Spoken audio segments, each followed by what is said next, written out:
Phil Lord and Chris Miller are back with the highly hyped up Project Hail Mary based off the best-selling book. And does this Ryan Gosling movie live up to the hype? Let's dive in.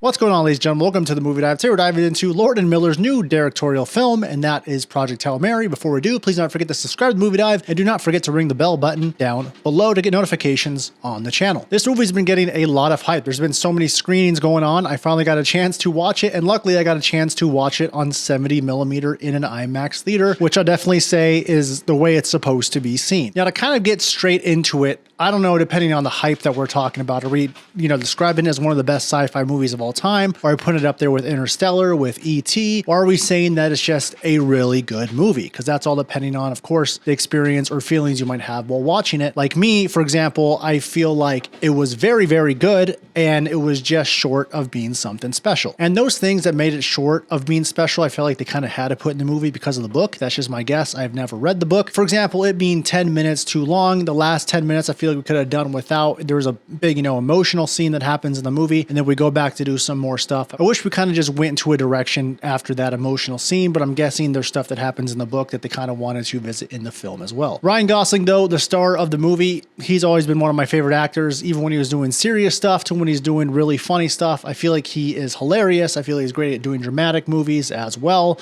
or the more quieter movies like Drive. And in Project Hail Mary, it's no different. He's absolutely fantastic in this movie. It could definitely be the best performance of his career, as the movie absolutely leans on him as the lead of the film. Of course, he stars alongside a Rock, but the Rock, of course, is not a real life actor. Now, the Rock being in the movie, when I saw the trailer, do nothing about the book, I was just suspecting it was going to be another kind of like space friend thing, and I was going to kind of find it a bit corny, but you really get invested into the friendship that these two have and the partnership that these two have, and you end up really feeling emotions for the Rock later on. And the thing about Project Hail Mary is they really made it for a broad audience, for a lot of people to really like, and I don't mean that in a bad way, not like they dumbed it down, but in a sense of I feel like there's something for everyone in this film. Now, specifically for me, would be the cinematography from Greg Fraser. Greg Fraser, I do think, is the best DP working in the industry today. Of course, he's done Dune Part 1, Dune Part 2, The Batman, this movie Project Hail Mary, and it looks absolutely gorgeous. There's a lot of shots in the film where you're wondering how they even did it, kind of like when you first saw Interstellar. Now, comparing this to The Martian, I'm a bigger fan of Project Hail Mary because I wasn't as big of a fan of The Martian as others were. And this film isn't just like that one. This one is a lot, I guess, more of a comedy, which is ironic because The Martian was nominated as a comedy in many award shows, which was weird. But the comedy definitely does hit in Project Hail Mary, and a lot of it worked. But then when they go to the serious moments, those really worked for me as well. One thing that's really cool about Project Hail Mary is, a lot of it is flashbacks when they show Earth, and when they go from space to Earth, you really feel